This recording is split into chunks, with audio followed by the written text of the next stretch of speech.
शिव महापुराण की कथा कहती है, शंकर जी के मंदिर में जाकर एक लोटा जल चढ़ाया जाता है। उस जल का मात्र आचमन कर लेना इस शरीर के ना जाने कितनी बीमारियों को दूर कर देता है, ना जाने कितने रोगों को, शरीर को वज्र बनाता है। मेरा महादेव रोग से मुक्त करता है। इसीलिए उसका एक नाम महामृत्युंजय है। महामृत्युंजय,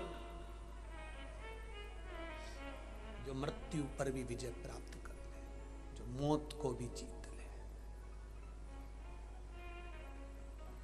उसका एक नाम मृत्युंजय, मौत को भी जीतने वाला। अकाल मृत्यु वो मरे जो काम करे चंडाल का, काल उसका क्या बिगाड़े जो भक्त हो महाकाल का। जो शिव का उपासक होता है, शंकर का भक्त होता है, वो काल से डरता ही नहीं है, काल से नहीं डरता। किस समय पर भगवान शंकर का यह नाम आशुतोष पड़ गया? वो आशुतोष पढ़ने का समय केवल एक था। एक बार इंद्र और कुबेर ये दोनों भ्रमण करते करते, घूमते घूमते, भ्रमण करते करते, घूमते घूमते, पूरे मृत्युलोक में भ्रमण करते करते कैलाश पर पहुंच जाते हैं।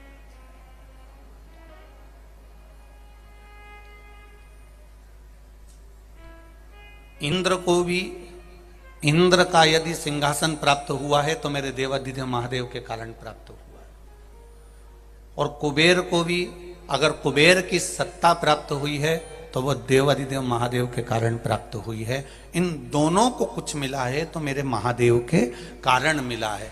ये अलग से इनको कुछ नहीं मिला, जो मिला वो मेरे महादेव से मिला है। जो मिला इनको वो मेरे महादेव से मिला।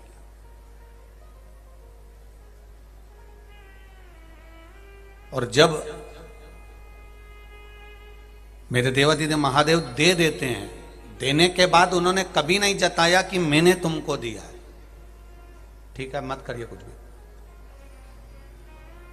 देने के बाद मेरा महादेव नहीं कहता कि मैंने तुमको दिया है, या मैंने तुम्हें यह प्रदान किया, या मैंने तुमको यह दे दिया है। संसार का कोई मनुष्य, जितने लोग आस्था चैनल पर कथा सुन रहे हैं, फेसबुक यूट्यूब पर कथा सुन रहे हैं, जितने लोग इस पंडाल में तीनों डूम के अंदर बैठकर पंडालों में कथा सुन रहे हैं, पंडाल के बाहर खड़े होकर बैठकर कथा सुन रहे हैं, वो स्मरण में रहे आपको इस बात का, ये बात आपके स्मरण में रहे कि दुनिया देती है तो 50 बार कहती है।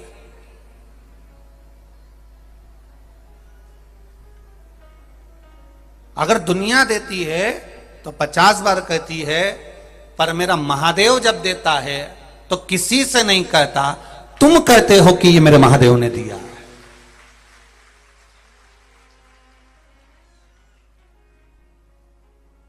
फिर मेरा महादेव जब देता है तो वो नहीं कहता कि मैंने दिया है। फिर आप कहते हो कि मेरी महादेव ने, मैंने पशुपति व्रत करा था, मैंने सोमवार का व्रत करा था, मैंने 16 सोमवार करे थे, मैंने संकट सोमवार करे थे, मैंने ये करा था, मैंने भगवत भजन करा था। फिर आप कहते हो कि ये मेरे महादेव की कृपा से मुझे मिला है, ये मुझे मेरे महादेव ने दिया है, ये मुझे मेरे शंभू ने, ये मेरे शंकर ने मुझे प्रदान किया है।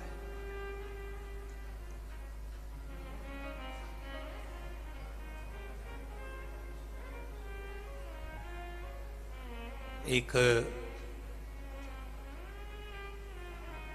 व्यक्ति थोड़ा सा देता है पर 50 जगह कहता है। बहुत एक सहज सी, बहुत पुरानी कहावत है। एक व्यक्ति अपने ससुराल जा रहा था, और ससुराल जाते जाते जाते जाते उसने सोचा अकेला जा रहा हूं, तो वहीं पर एक गांव का व्यक्ति बैठा था, उसका दोस्त, बहुत पुराना दोस्त था। उसने कह दिया कि तू मेरे साथ ससुराल चल।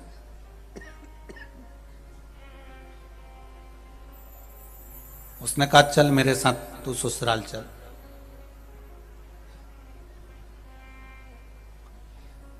अब दोस्त ने मना करा कि भाई मैं जाकर क्या करूंगा, ससुराल तेरी, मैं तेरी ससुराल जाकर करूंगा क्या? नहीं नहीं चल तू मेरे साथ ससुराल चल, मैं तुझे घुमा के लेकर आता हूं, अकेला जा रहा हूं, एक से दो भले।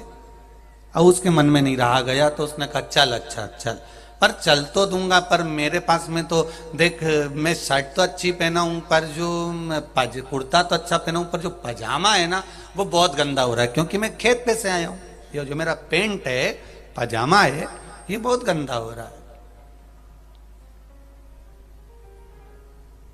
इतना गंदा हो रहा है कि मैं इसको पहनकर तेरे ससुराल नहीं जा सकता।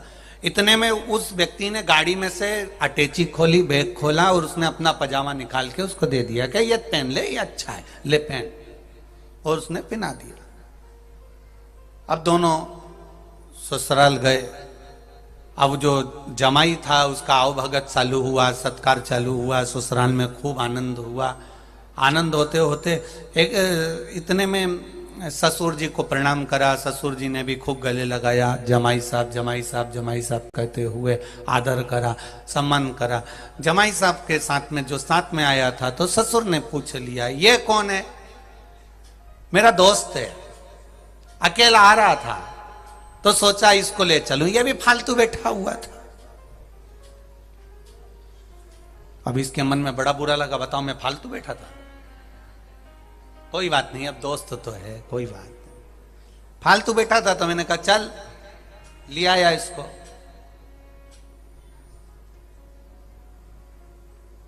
कपड़े भी इसके बेकार हो रहे थे, अब ये बोलने की जरूरत है?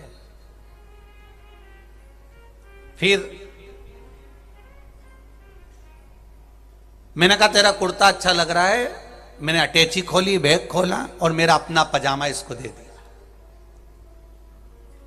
कुर्ता इसका है, जम के बोलो, पजामा मेरा। अब इसको तो काटे खून नहीं, इसने कहा बताओ मेरी इज्जत गिरा दी ससुराल में।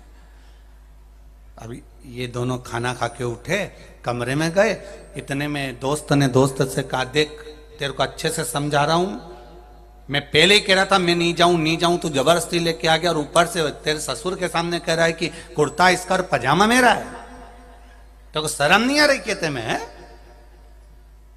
अगर आप बोला है ना तो मेरे से बुरा कोई नहीं होगा। तो उसने कहा तेरी सौगंध नहीं बोलूंगा मैं, खत्म बात, नहीं खत्म। इतने में मामा जी आ गए। मामा जी बोले कि शाम को हमारे यहाँ भोजन में आना। वो मामा के यहाँ भोजन में शाम को जमाई गया, दोस्त भी गया, दोस्त गया। तो खाना खाते खाते ये कौन है? मेरा दोस्त है, अकेला आ रहा था तो मैं इसको ले आया। अच्छा अच्छा,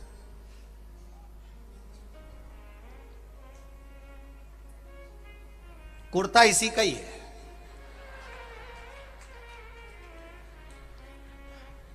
इतने में मामा जी ने पूछ लिया फिर पजामा? तो इसने कहा पजामा मेरा है। अब तो दोस्त को और काटे खून नहीं बता। अब दोनों कमरे में आराम करे, इतने में इसने फिर कह दिया तेरे को शर्म नहीं आती? तेरे को शर्म नहीं आ रही? बताओ गजब कर रहा है तू।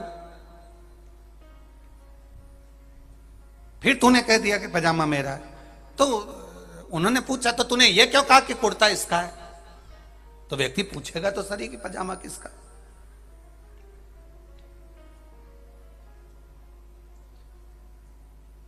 अब नहीं बोलूंगा। मौसी आ गई। मौसी ने कहा जमाई साहब आप हमारे यहाँ आना। जमाई ने कहा ठीक। अब दूसरे दिन सुबह मौसी के यहाँ गए, और मौसी के यहाँ गए तो उन्होंने नाश्ता खिलाया।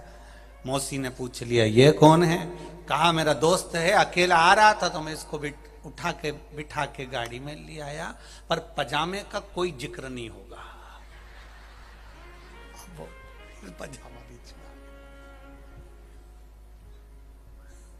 शिव पुराण कह रही है एक साधारण सा व्यक्ति अगर देता है तो 50 बार कहता है। साधारण सा व्यक्ति अगर एक कुछ संसार का मनुष्य अगर कुछ देगा तो 50 बार कहेगा, पर मेरा महादेव तुम्हारी दुख की घड़ी में आकर खड़ा होकर क्या दे जाता है, कभी आकर नहीं कहता कि ये मैंने दिया, ये मैंने दिया। वो कभी नहीं कहता। वो कभी कहता ही नहीं है। वो देता है तो संसार के लोग कहते हैं कि ये मुझे महादेव ने दिया है। तेरी कृपा बिना न हिले एक भी अणु, लेते हैं श्वास तेरी कृपा से तनु तनु। हे गंगाधार मुक्ति द्वार ओमकार तू, भोले ओमकार तू। आयो शरण तिहारी शंभु तार तार तू। बखान क्या करूं मैं राखों के ढेर का, चपटी भभूत में खजाना कुबेर का। वो दे रहा है तब नहीं कह रहा। इंद्र को राजसी ठाट मेरे देवाधिदेव महादेव ने दिया। इंद्र की सत्ता वापिस लाके दे दी। कुबेर का भंडार, कुबेर को खजाना मेरे देवाधिदेव महादेव ने दिया। कुबेर को सत्ता प्रदान कर दी, पर मेरे देवाधिदेव महादेव ने कभी नहीं कहा कि ये मैंने दिया है। पर देने के बाद जब बहुत व्यक्ति को अभिमान आ जाता है, अहंकार आ जाता है, प्राप्त होने के बाद जब व्यक्ति अभिमत्ता में डूब जाता है, अहंकार में डूब जाता है, तब भगवान को भी लगता है कि मैंने दिया, पर इसने अभिमत्ता को संजो कर रख लिया, धन को कम संजोया, अहंकार को ज्यादा संजोया।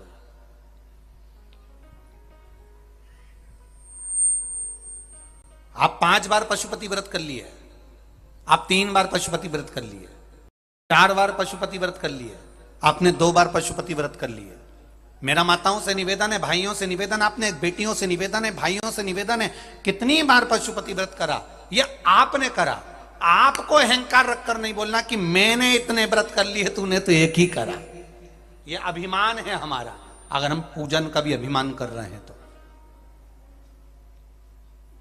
ये हमारा अहंकार है, ये मेरी अभिमत्ता है, ये हम हमारे भीतर का अभिमान बोलता है।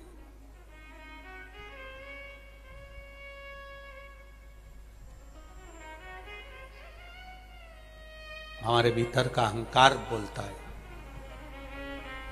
कभी नहीं कहना। मंदिर तक जाओ, शिव जी को 1 लोटा जल चढ़ाओ, भगवान शंकर का गुणगान करो, भगवान शिव का मंत्र जाप करो, भगवान शंकर का नाम जाप करो, भगवान शंकर की स्तुति करो, भगवान शंकर का मंत्र जाप करो, पर यह नहीं कहना कि मैंने इतना करा, मैंने इतना प्रदान करा, मैंने इतना किया। यहां पर आप लोग कौकड़ी गांव में अगर सेवा कर रहे हो, कोई किसी को बिठाने की सेवा कर रहा है, कोई भोजन कराने की सेवा कर रहा है, कोई व्यवस्था कर रहा है, कोई व्यवस्था कर रहा है, तो भी तुम्हारे भीतर यह अभिमान नहीं आना चाहिए कि मैंने इतना करा। अगर मेरे करने पर इतना अभिमान आ जाए कि मैंने इतना किया, इतना मैंने लगा रहा, 1 महीना, 2 महीना, 4 महीना, 6 महीना, 8 महीना, 1 साल, 2 साल मैंने इतनी मेहनत करी, और फिर जाकर यीशु महापुराण की कथा हुई, तो ये तुम्हारे अभिमान के शब्द हो जाएंगे। ये तुम्हें नहीं कहना कि तुमने इतना करा, तुम्हें ये कहना है मेरे महादेव ने ये शरीर अच्छा रखा इसलिए मेहनत कर ली, नहीं तो ये शरीर से कुछ नहीं बन पाता। ये तो उसको कराना था, उसने कराया है, ये उसकी कृपा से मिला है, उसकी करुणा से मिला है, उसकी दया से मिला है, उसके कृपा से हमको प्राप्त हुआ है, नहीं तो बड़ा मुश्किल था कि हम कुछ कर पाते। ये वो करा रहा है तो हो रहा है। अगर वो ना कराता तो ये ना।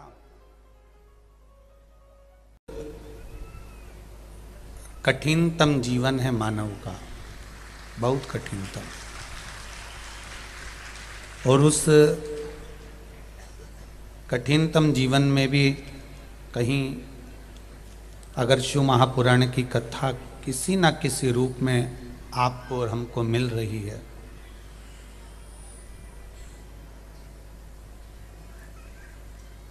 तो ये मान के चलें कि कहीं ना कहीं शिव की कृपा आप और हम पर बनी हुई है।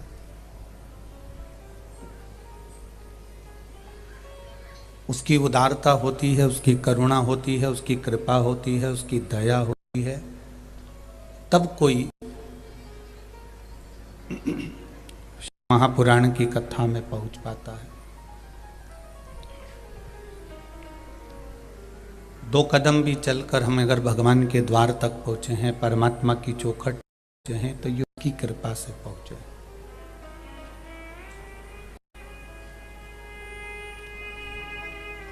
थोड़ा कष्ट जरूर झेलना पड़ सकता है, थोड़ा भजन करने वाले को, कीर्तन करने वाले को, मंत्र जाप करने वाले को, भगवत भजन करने वाले को थोड़ा कष्ट जरूर आता है।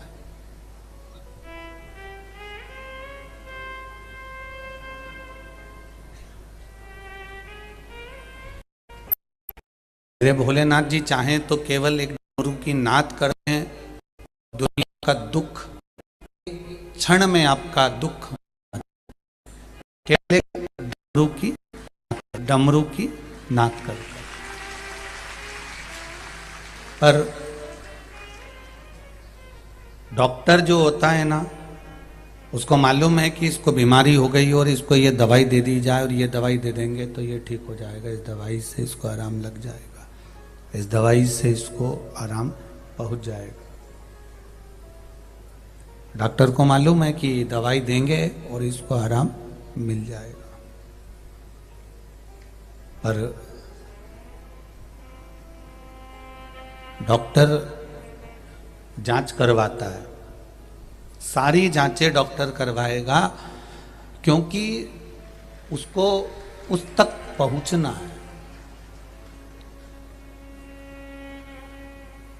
डॉक्टर को मालूम है कि ये दवाई दूंगा और इसको आराम मिलेगा, ये दवाई मैं इसको दूंगा और ये इसको आराम मिल सकता है, पर वो सारी जांच कराता है, सब जांचें वो कराएगा, इसलिए क्योंकि वो उन जांचों को कराने के बाद में एक अंतिम बिंदु तक पहुंचने वाला है कि इसकी बीमारी को मुझे पकड़ना है और फिर एक बार ऐसी दवाई दे देना है कि जिससे ये फिर बीमार नहीं पड़े। उसी तरह भगवान भी जांच करता है, कहीं दुख देकर, तकलीफ देकर, सुख देकर, कष्ट देकर, कुछ धन देकर, कुछ वैभव देकर, कुछ सत्ता देकर, कुछ आनंद देकर, वो भी चेक करता रहता है, वो भी कहीं ना कहीं जांचें करवाता रहता है। और उन सारी जांचों में, उन सब तकलीफों में जब हम निकल जाते हैं, जब उन तकलीफों से हम बाहर हो जाते हैं, उन तकलीफों से जब हम निकल जाते हैं, तब फिर भगवान आकर आपको हाथ थाम लेता है और पार कर देता है, फिर वो प्रकट होता है। जांच पूरी हो जाएगी, तब दवाई लोगे तो डॉक्टर भी पकड़ कर बैठेगा कि इसको ये तकलीफ और इसकी ये दवाई है। डॉक्टर दवाई दे सकता था, पर उसने जांचें इसलिए कराई कि इसको मालूम पड़ जाए कि रोग क्या है, बीमारी क्या है, कष्ट क्या है। उसी तरह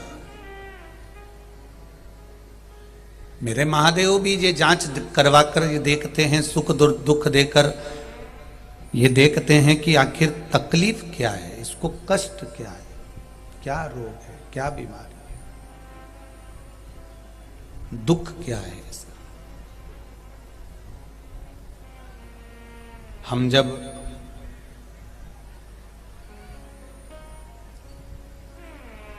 भगवान की अविरल भक्ति में डूबते हैं, भगवान के भजन में डूबते हैं, भगवान के कीर्तन में डूबते हैं, भगवान की भक्ति की ओर जाते हैं, और थोड़ा ना थोड़ा अगर कष्ट जीवन में आता है तो ये विचार कर लेना, थोड़ा ना थोड़ा कष्ट हमारे जीवन में आता है तो ये विचार कर लेना कि कहीं ना कहीं भगवान हमारी परीक्षा ले रहा है।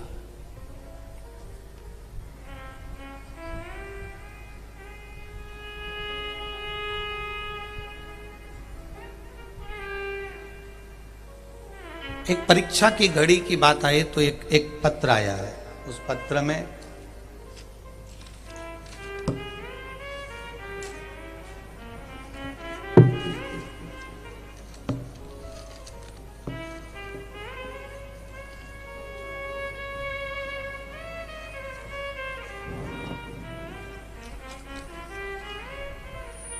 अन्नू सोनी, तरेंगा, भाटापारा, जिला बालोदा, बाजार, छत्तीसगढ़ से है। कहीं बैठी हूं तो हाथ हिलाइएगा, जहां कहीं बैठी हूं तो हाथ अवश्य हिलाना। परीक्षा की बात है तो इस बेटी ने, इन माता ने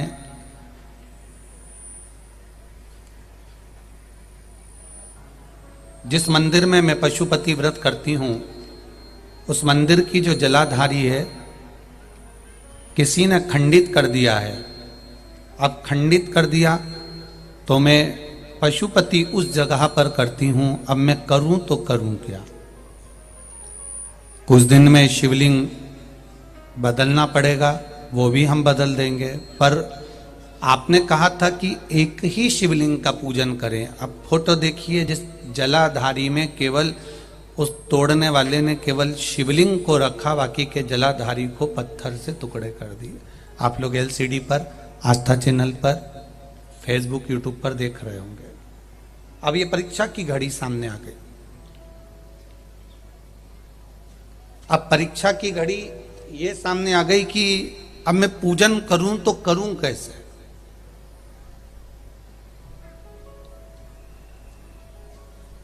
कभी कभी हम जो कार्य करते हैं, हम जो कार्य के लिए तत्पर होते हैं, भगवत भजन के लिए तत्पर होते हैं, भगवत स्मरण के लिए तत्पर होते हैं, तब हमारी परीक्षा स्वयं देवाधिदेव महादेव लेते हैं। हमारा बाबा, हमारा देवाधिदेव महादेव, मेरा भोलेनाथ, मेरा त्रिकालदर्शी, मेरा कैलाशी, मेरा अविनाशी स्वयं परीक्षा लेता।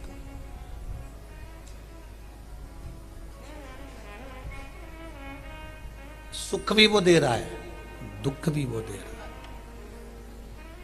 और सुख और दुख देकर वो परीक्षा लेना चाहता है, वो जांच करना चाहता है कि ये मेरी परीक्षा में पास हो सकती है कि नहीं, ये मेरे परीक्षा में पास हो सकता है कि नहीं, ये मेरा भजन कर कर मेरा हो सकता है कि नहीं, ये वो जांच करता रहता है, ये वो परीक्षा करता रहता है।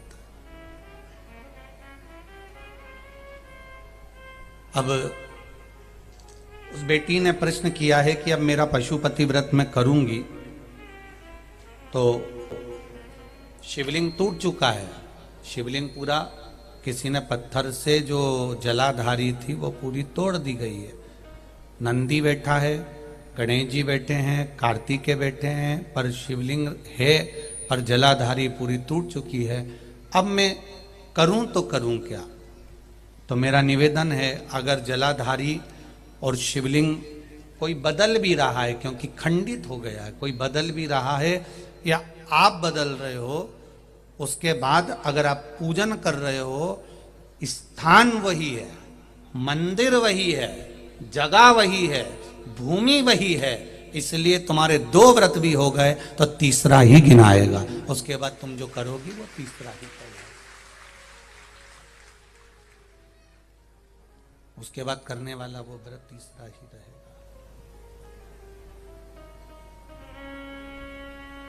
लेगा वो परीक्षा, उसका काम है, जांच कराएगा वो, उसका काम है, वो जांच कराए बगैर रह नहीं सकता, वो जांच कराएगा, जरूर कराएगा, पर बेस थोड़ा कम करके, थोड़ा टेबल खोल के थोड़ा तेज करो, प्रेशर बढ़ाइए।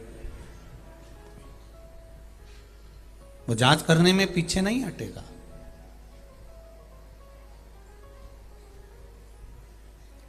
परीक्षा लेगा, जांच कराएगा, और उस जांच में, उस परीक्षा में कहीं ना कहीं आप टूटोगे तो भी कोई दूसरा नहीं संभालेगा, संभालेगा भी तो मेरा देवाधिदेव महादेव संभालेगा। वो जगह पर कोई दूसरा भी नहीं संभालने वाला, कोई दूसरा संभालेगा भी नहीं, संभालेगा भी तो मेरा देवाधिदेव महादेव संभालेगा। शिव कथा कह रही है, भगवान शंकर का संवाद कर रहा है, शिव महापुराण की कथा कर रही है। जांच कराना ये डॉक्टर का काम है कि वो जांच कराए और जांच कराकर फिर दवाइयां दे। उसी तरह हमारी परीक्षा लेना, उस परीक्षा में पास होना और पास करना ये शिवदेव का काम, भगवान शंकर का कार्य है। आशुतोष शिव महापुराण की कथा चल रही है। आशुतोष शिव महापुराण की कथा के अंतर्गत देवाधिदेव महादेव का जो चरित्र है, भगवान शंकर का जो संवाद है, उस संवाद में सबसे मूल है कि भगवान शंकर का भोलापन और उनका शीघ्र प्रसन्न हो जाना।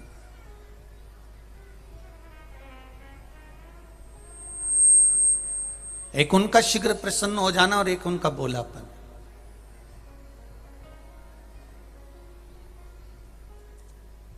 आशुतोष का मतलब ही है कि शीघ्र प्रसन्न होकर वर प्रदान करने वाले। भगवान शंकर बैठे हैं आराम से, तब साधना में लीन है, नेत्र बंद हैं, भगवत भजन का आनंद ले रहे हैं। और इतनी देर में बीच रास्ते पर मेरा महादेव जब दिखा और इंद्र और कुबेर निकल कर जा रहे हैं, तो इनके भीतर की जो अभिमत्ता थी, इनके भीतर का जो अहंकार था, वो प्रकट हो गया।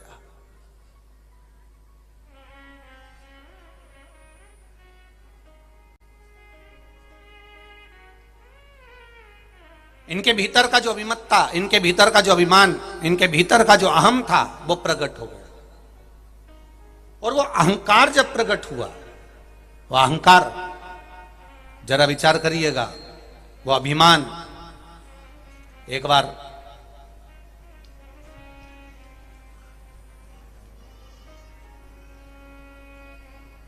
द्रौपदी के मन में भी अहंकार आ गया था। और क्या हुआ, क्या उस अभिमत्ता के कारण द्रौपदी के साथ हुआ क्या? केवल एक अभिमान, केवल एक अहंकार।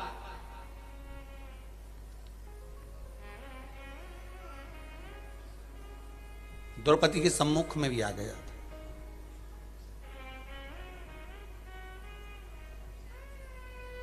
कौन थी ये द्रौपदी? पूर्व समय में गुरु मोदगल्या की पुत्री थी, जिसका नाम इंद्रसेना था।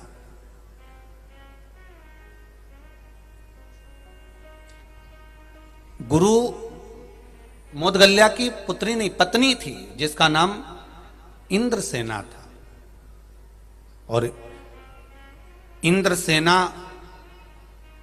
मोदगल्या की पत्नी, युवान अवस्था में मोदगल्या जी चले गए और इंद्रसेना अकेली रह गई।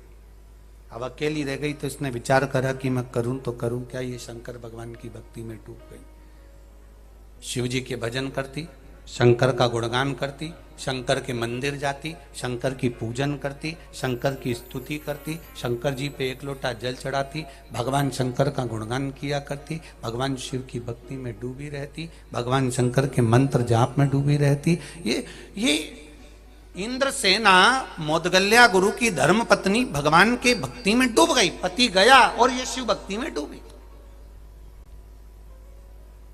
शिव महापुराण की कथा कर रही है, भक्ति करो। गला पकड़ रहा है बाबू, थोड़ा साउंड सेट करिए। इंद्रसेना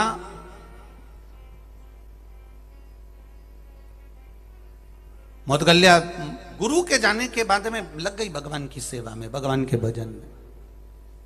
और भगवान की भक्ति में जब लगी, भगवान के स्मरण में जब लगी इंद्रसेना, ऐसी भक्ति करी इंद्रसेना ने, ऐसी भक्ति करी कि भक्ति तो कर ली, पर इसके भीतर थोड़ा अहंकार जाग गया, इसके भीतर थोड़ा सा अभिमान जाग गया, इसके भीतर थोड़ी अभिमत्ता जाग गई। और जब इसके भीतर अभिमान जागा, शिव मंदिर में बैठी थी और भगवान शंकर के मंदिर में बैठकर आज भगवान ने फिर इसकी परीक्षा ले ली। और कब मेरा भोलेनाथ परीक्षा लेता है ये मालूम नहीं पड़ता। शंकर भगवान प्रकट होकर बोले, मांग इंद्रसेना, तुझे क्या चाहिए मांग ले।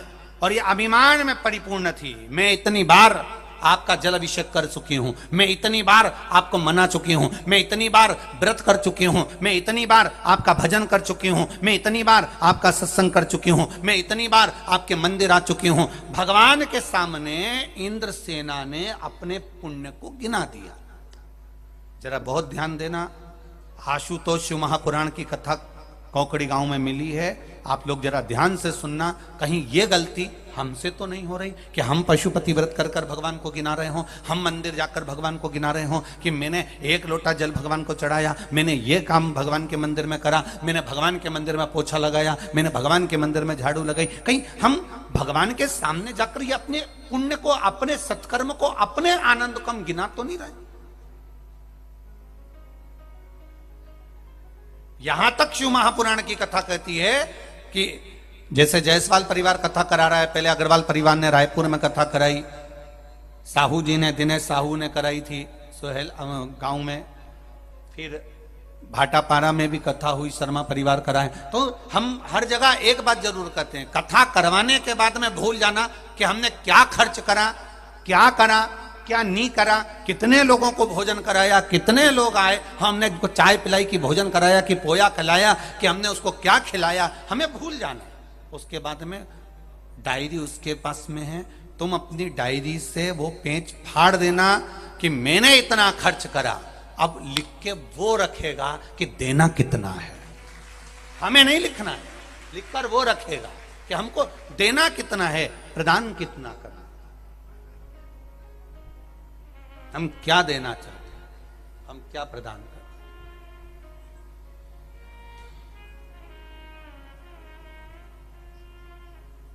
अब वो लिखे, उसके हाथ में लिखना। आपने अपना कर्म कर दिया, आपने कथा करवाई, आपने इतने लोगों का भोजन भंडारा चलाया, कोई ने चाय पिलाया, कोई ने पोहा खिलाया, कोई ने कोई व्यवस्था करी, कोई ने बिस्कुट खिलाया, कोई ने व्यवस्था करी, ये उसके ऊपर। अब आपने करने के बाद आपको भूल जाना है कि हमने क्या करा, अब अपने को स्मरण नहीं आना चाहिए। अब हिसाब रखेगा वो, अब हिसाब वो देखे, तेरे मंदिर में आना मेरा काम है और मेरी बिगड़ी बनाना तेरा काम। आगे मर्जी उसकी है कि फिर वो संभाले, वो जाने, उसका काम।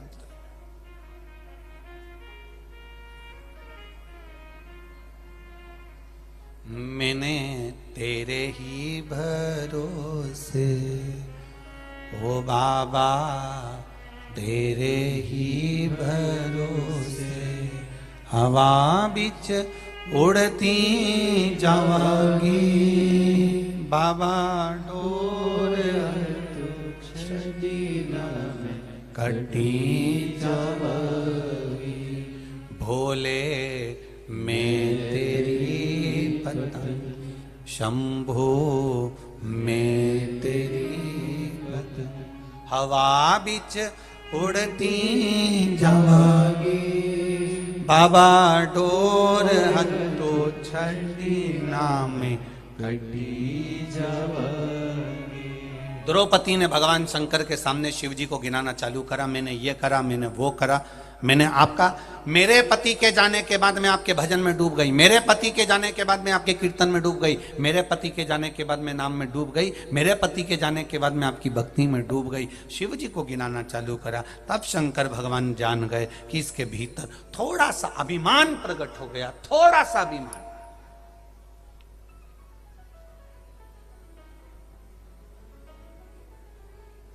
और इसके भीतर थोड़ा सा जो अभिमान प्रकट हुआ, ये अभिमान नष्ट करने वाला। और कह दिया, मांग ए इंद्रसेना, मांग तुझे क्या चाहिए। इंद्रसेना ने कहा, भोलेनाथ जी 5 बार मैंने साधना करी है।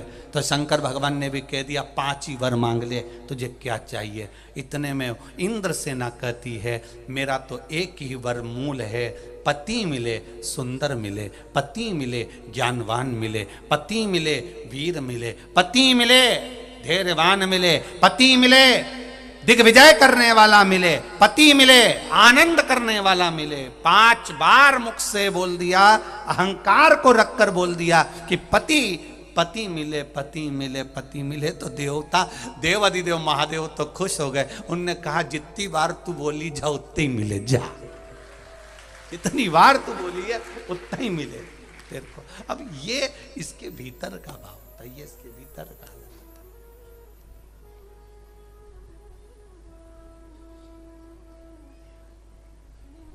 ये इसके भीतर का भाव प्रकट हो, ये इसके भीतर का।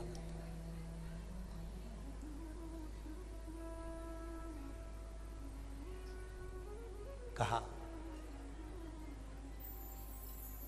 ये जन्म तो तुम्हारा निकल गया, जो अगला जन्म आएगा, तूने जितनी बार बोले हैं उतने ही पति तुझे प्राप्त होंगे। इतने में तो इंद्रसेना ने हाथ जोड़कर भगवान शंकर से माफी मांगी कि मैंने गलती कर दी मांगने में, बहुत बड़ी गलती कर दी मैंने मांगने में। इंद्रसेना जैसी गलती आप भी करते हो और हम भी करते हैं। भगवान के मंदिर में पहुंचते हैं तो हम भी मांगने में जो गलती करते हैं वो दुनिया का हर व्यक्ति गलती करता है। भगवान से मांगता है तो क्या मांगता है, गाड़ी दे दो, बंगला दे दो, ये दे दो, वो दे दो।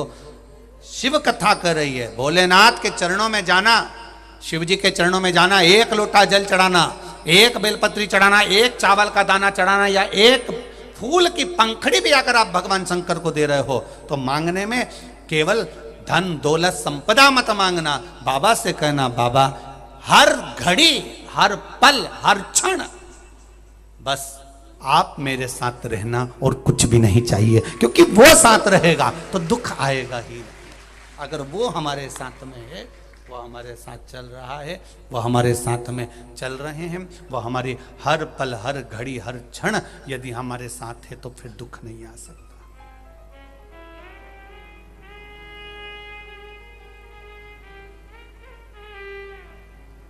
फिर दुख नहीं आएगा। अगर वो साथ चल रहा है हर पल, हर घड़ी, हर क्षण वो हमारे साथ है तो फिर दुख कैसे आ सकता है? फिर दुख नहीं आएगा।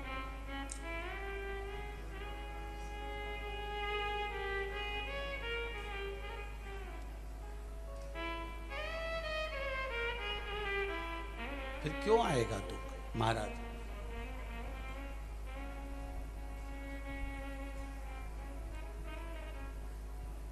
बस उसका भजन, उसका कीर्तन, उसका मंत्र जाप, उसका स्मरण इस मुख से, इस शरीर से होता रहा। वो कहते हैं ना,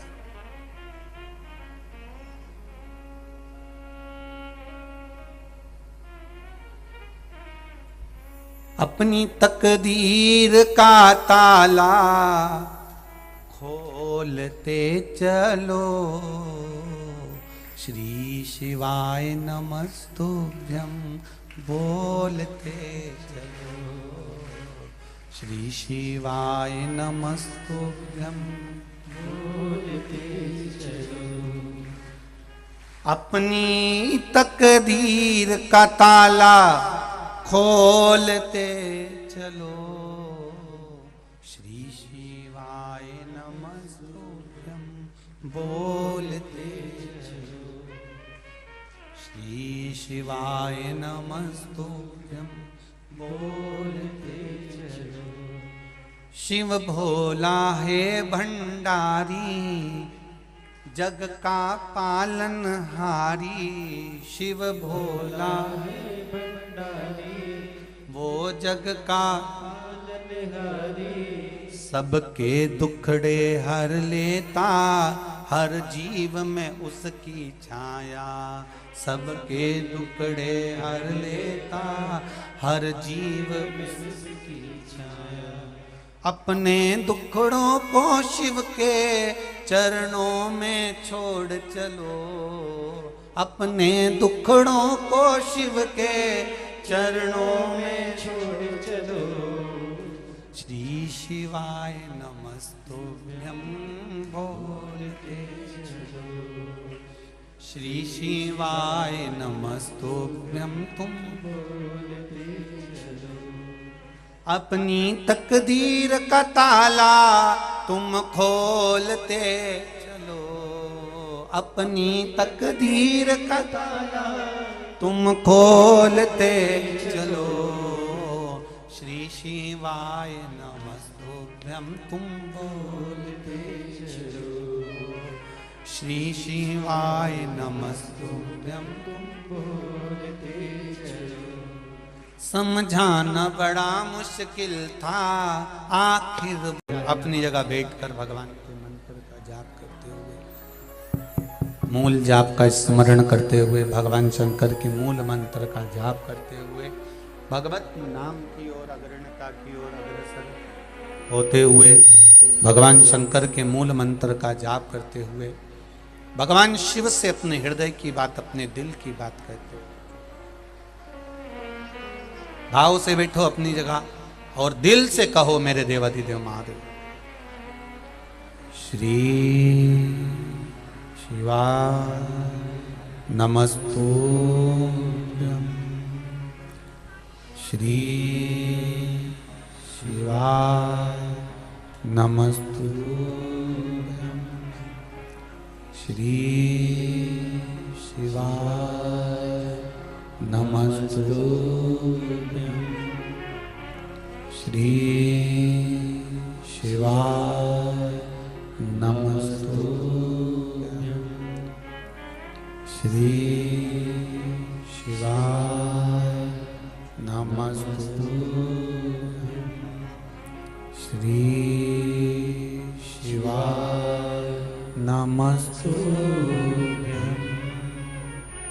भोला सब दुख का दो मारा, ओ भोला सब दुख का दो मारा, शिव शंकर जपू तेरी माला, भोले बाबा जपू तेरी माला, भोला सब दुख काटो मार, ओ भोला सब दुख काटो मार। भगवान शिव से कहा, इंद्र और कुबेर को जाते जाते अहंकार हो गया, अभिमान प्रकट हो गया। इतना अहंकार, इतना अभिमान प्रकट हुआ कि बीच मार्ग में भगवान शिव बैठे हैं, तप कर रहे हैं, साधना कर रहे हैं, तप में लीन है। और बीच मार्ग में बैठकर मेरे देवाधिदेव महादेव जब तप कर रहे हैं, साधना कर रहे हैं,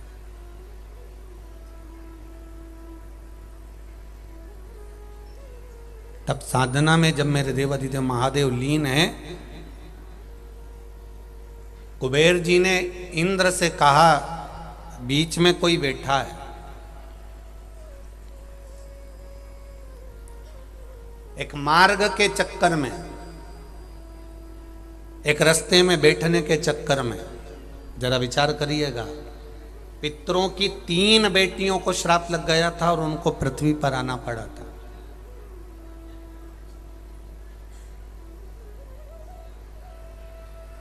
पितरों की 3 बेटियों को पृथ्वी पर आना पड़ा था और केवल एक बीच मार्ग में बैठे हुए सनकादि ऋषियों पर चरण लगा, केवल वस्त्र लगा था पितरों की बेटियों का, और उनको पृथ्वी पर आना पड़ा था, उनको पृथ्वी पर पहुंचना पड़ा था। और एक चलते रास्ते में देवाधिदेव महादेव बीच में बैठे थे और इंद्र और कुबेर ने देख लिया और उनको बीच में से हटाना चाहा, तो इनको दोष लग गया। हम कई बार कथा में कहते हैं, आज फिर इस कोंकड़ी गांव की पावन भूमि पर शंकर भगवान की इस पावन कथा में कहते हैं, फिर कह रहे हैं, जिसको लगे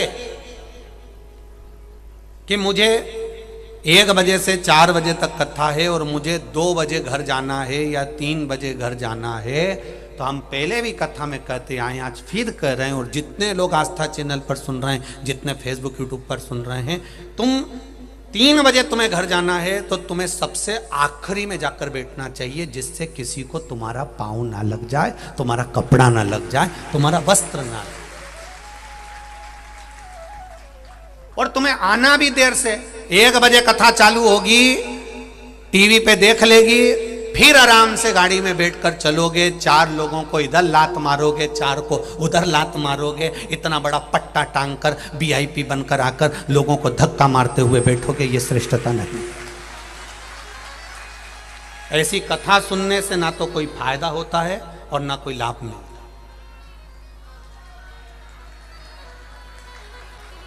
ध्यान रखें इस बात का बिल्कुल।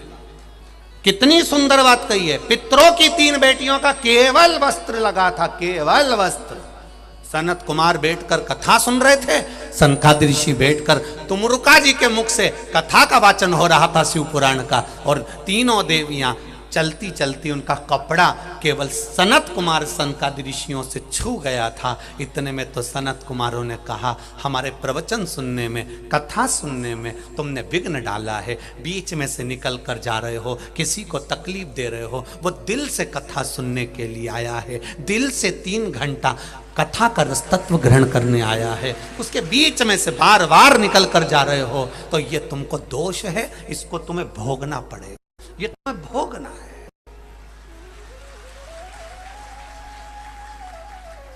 ये केवल तुम्हें भोगना है।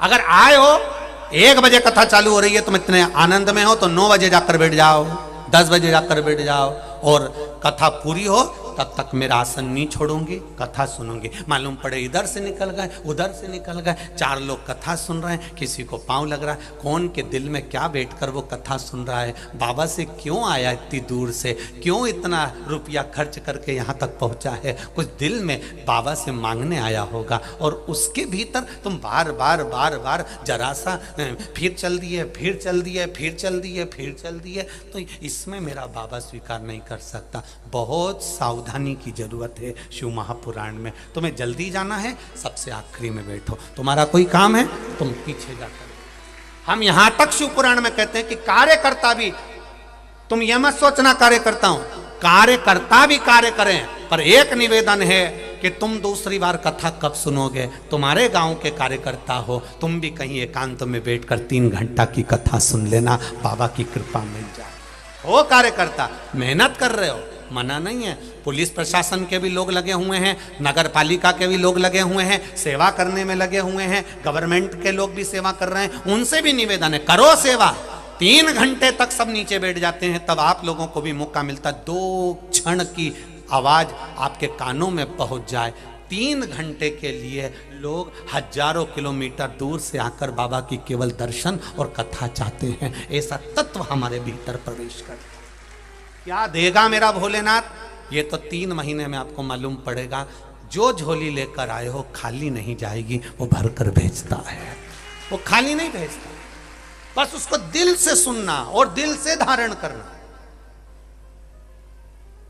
उसको हृदय से सुनो, हृदय से धारण।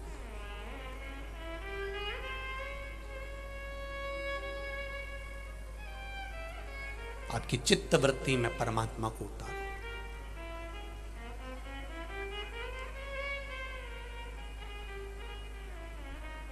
पहले के विवाह में और आज के विवाह में अंतर है। पहले का विवाह लड़की ट्रे लेकर आती थी, चाय की नीचे रखती थी और नैन मिल जाते थे और विवाह पक्का हो जाता था। बोलो री जी सही है कि गलत है?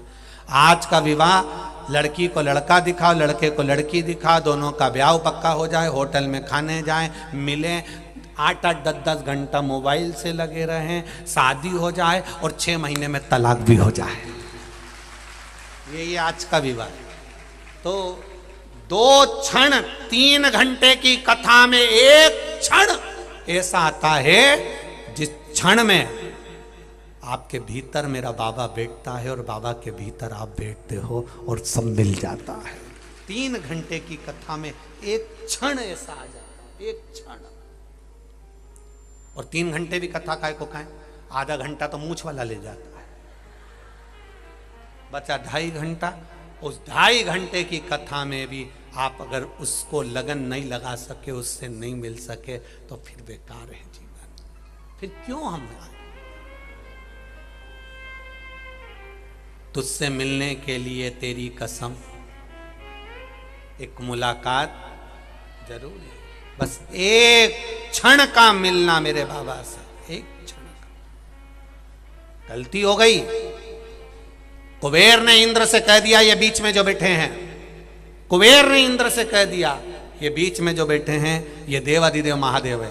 तो इंद्र अहंकार में उठकर कहता है अगर देवाधिदेव महादेव है तो इनमें इतना विवेक होना चाहिए कि बीच रास्ते में नहीं बैठना चाहिए, इनमें इतना विवेक होना चाहिए कि बीच रास्ते में नहीं बैठना चाहिए। कुबेर ने हंसकर कहा इनका ना तो घर है, इनका ना कहीं झोपड़ा है, इनका ना कहीं निवास है, इसलिए ये कहीं पर भी बैठकर तप साधना में लग जाते हैं। इंद्र ने आवाज की गर्जना कर कर कहा, हटो यहां से महादेव, महादेव हटिए, थोड़ा सा रास्ता दीजिए, हमको आगे जाना।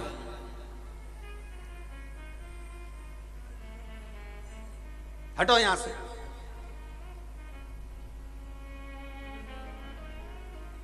कई लोगों की आदत रहती है, प्रसाद, पोहा, चाय, भोजन सब आराम से मिल रहा है, सब आराम से, पर कई लोगों की आदत होती है जब तक वो दो चार को कूचे नहीं तब तक उसका पोहा पचे नहीं, जब तक उसकी चाय पोहा और भोजन नहीं पचता। वो दो चार को कूचेगी तब जाकर फिर प्लेट में भोजन लेगी, तब वो खाएगी और फिर बाद में कहेगी बहुत भीड़ थी, बहुत भीड़। फिर तूने क्या करा, मैं तो चली गई, और फिर दोना लेके निपटा के फिर सोचा कथा में जाके बैठ जाऊंगी, भूख लगी तो फिर वापस गई, दो चार को फिर कूचती हुई, फिर एक प्लेट लेके झोले में धर के फिर कथा में आराम से फिर बैठी। अब वो कथा में बैठी तो सरी, और जैसे ही महाराज जी ने कथा चालू करी, ओम नमः, इसने देखा सब आग जोड़ रहे, इसने धीरे से ओम नमः लगी, पूरा दोने का पोया खा गई। अब विचार कर रही है दोना का क्या करूं, दोने का। बस बैठी थी, जैसे ही महाराज जी ने भजन गाया,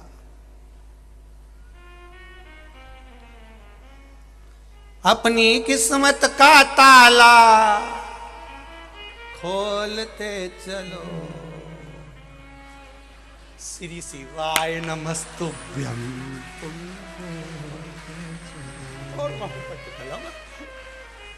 अब वो बगल वाली पे जो गिरा तो वो समझी भगवान ने कुछ दिया। अब इसको क्या मालूम था कि इसने पोया का दोना फेंक दिया, अब उसको क्या मालूम था। अब वो तो सोची कि भगवान कुछ दे दिया मेरे को, भगवान महाराज जी कहते भगवान देता तो यही दे दिया। अब वो क्या करे, बहुत चतुर चतुर हो रहे तुम छत्तीसगढ़ वालों, थोड़ा कम थोड़ी ना।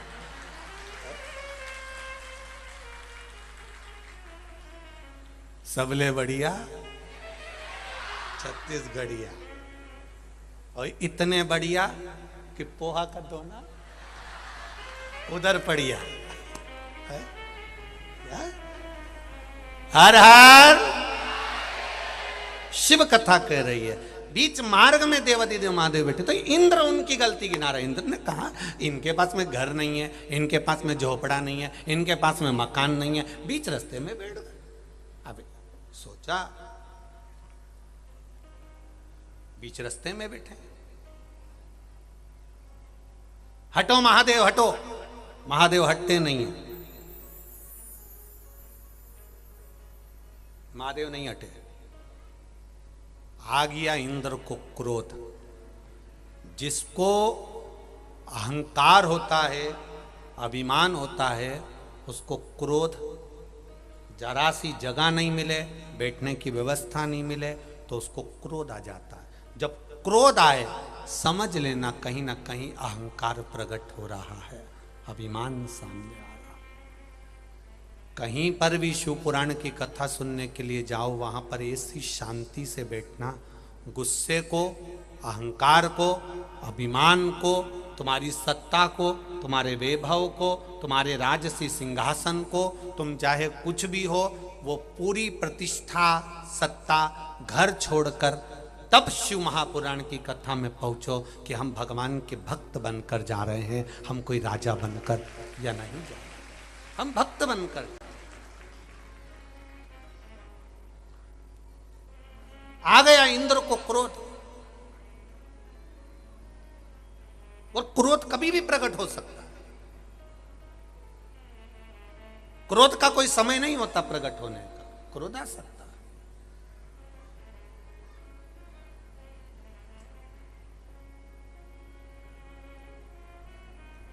आया क्रोध,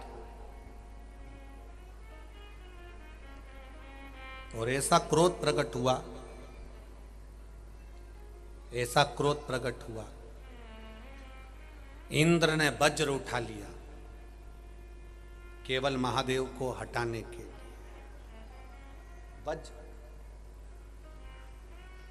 वज्र देने वाला भी महादेव है, इंद्र को सिंहासन पर बिठाने वाला भी महादेव है। जब जब असुरों ने आक्रमण करा और इंद्र की सत्ता चली गई, तब मेरे महादेव ने लाकर बार बार दिया है।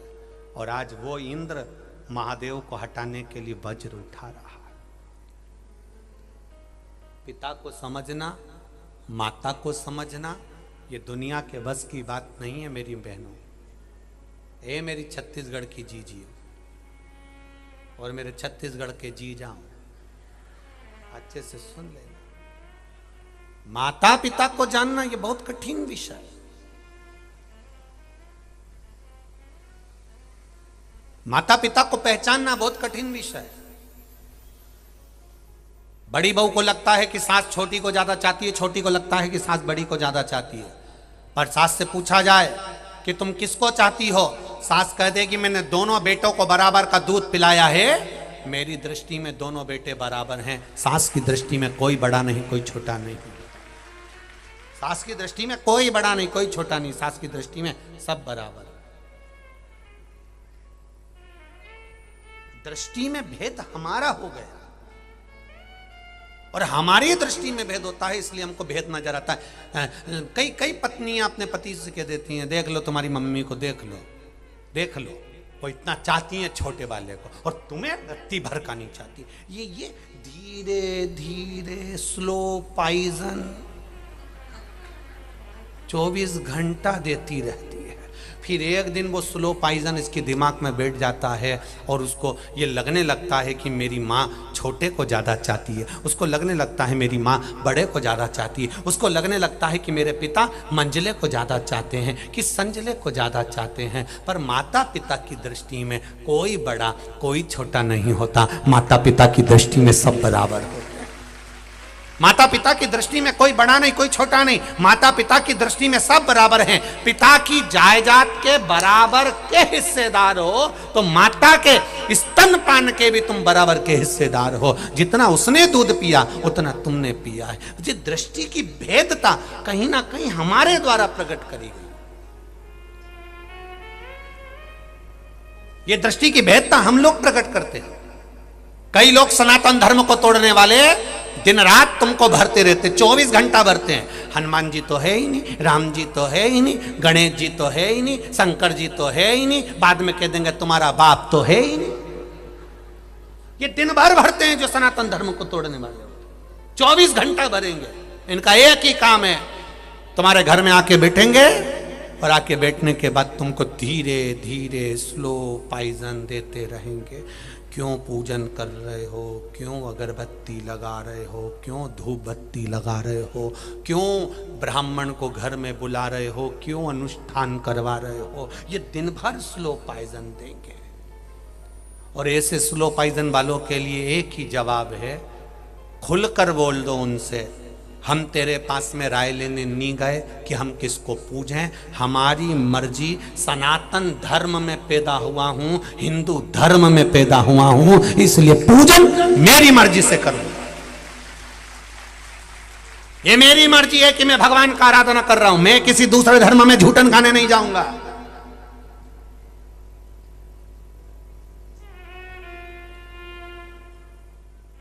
लगे रहते लोग 24 घंटा यही।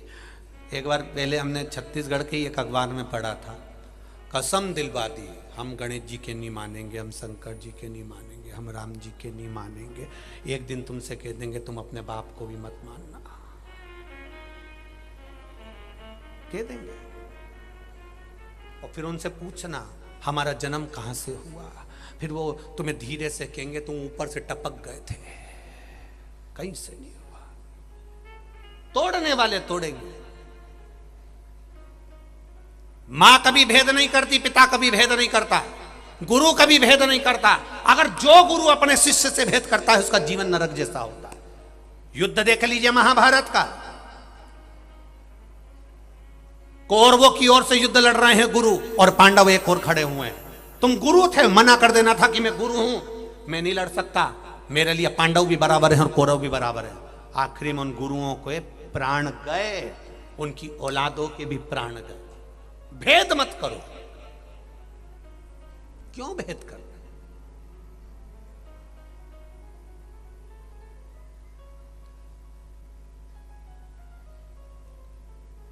केवल मेरे राम और मेरे कृष्ण भगवान शंकर के उपासक नहीं, संसार में जितने महाभारत के जितने जितने पात्रों को उठाओगे वो शंकर के उपासक मिलेंगे। गांधारी कौन थी? शिव की उपासक। द्रौपदी कौन थी? शंकर की उपासक। जितने को उठाओगे आप, ये सब शिव के उपासक। गांधारी ने कितना तप करा था भगवान शंकर का, कितना तप। गांधारी ने पति मिला, आंख से अंधा मिला, नेत्र नहीं है। गांधारी ने आंख पे पट्टी बांध ली, दासी का हाथ पकड़ती थी, शिव जी के मंदिर जाती थी। एक बार धृतराष्ट्र ने गांधारी से पूछ लिया था कि मैं जितनी बार पूछता हूं अपने सेवकों से कि गांधारी कहां है, वो एक ही बात कहते हैं, गांधारी महारानी शंकर के शिवालय में बैठी है, शिव मंदिर में बैठी है। क्या करती रहती हो तुम शिवालय में? धृतराष्ट्र ने गांधारी से पूछ लिया था। गांधारी ने कहा, मेरे नेत्र पर पट्टी बंधी है, आपके नेत्र नहीं है, संसार के लोगों को मैं देख नहीं सकती, तो क्या हुआ, मेरा महादेव मुझे तो देख सकता है, इसलिए मैं महादेव के पास जाकर बैठती हूं।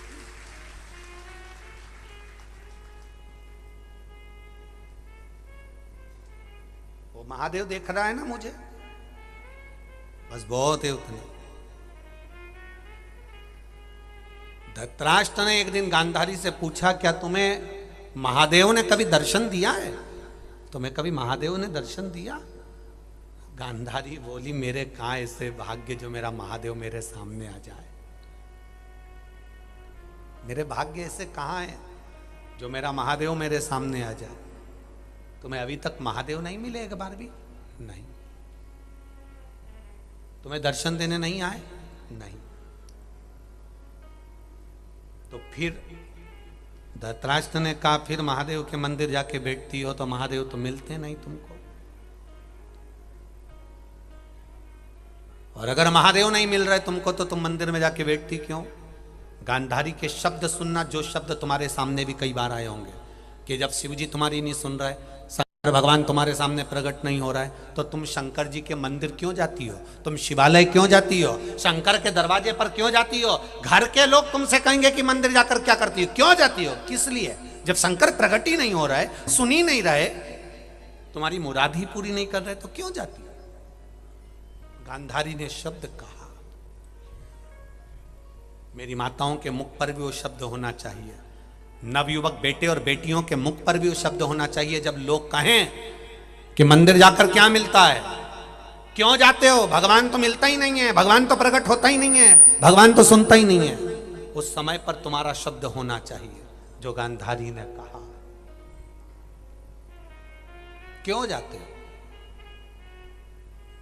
गांधारी ने कहा धृतराष्ट्र से, वो मेरी सुने ना सुने, पर उसके दरवाजे तक अगर मैं पहुंच जाती हूं तो मुझे महसूस होता है कि उसने मेरी बात सुन ली है। अब वो कितना सुनता है ये मुझे नहीं मालूम। हम जब शंकर जी के मंदिर में एक लोटा जल चढ़ाते हैं तब आपको यह महसूस होना चाहिए कि मेरा महादेव मेरी बात सुन रहा है। ये पत्र में देखो लिखा है।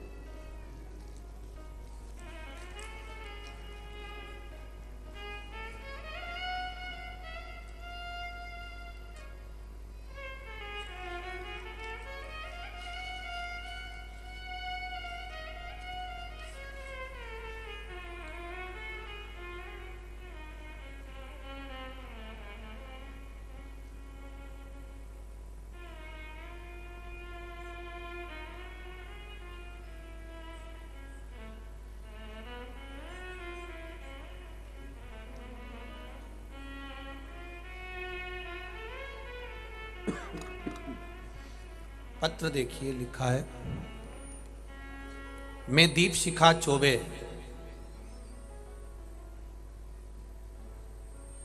लेक्चरर बेमा बिलासपुर में रहती हूँ। कहीं बैठी हो तो हाथ हिलाइएगा। आप ही हैं? दोनों हाथ हिला दो एक बार। श्री शिवाय नमस्तुभ्यम। हाँ, दोनों हाथ ऐसे हिला दो। श्री शिवाय नमस्तुभ्यम।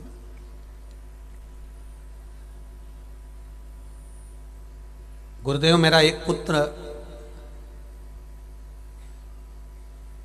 विपाशी चौबे के पैर में फुटबॉल का नेशनल प्लेयर होने के कारण नसों में दर्द था। वो आस्तिक नहीं। मैंने आपसे जुड़ने के बाद में 3 माला रोज श्री शिवाय नमस्तुभ्यम के जाप की।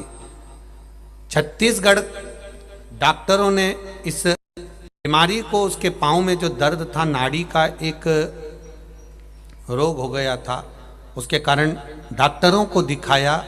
उन्होंने बताया, तब डॉक्टरों को दिखाते दिखाते मैंने श्री शिवाय नमस्तुभ्यम का मंत्र जाप करना प्रारंभ करवाया।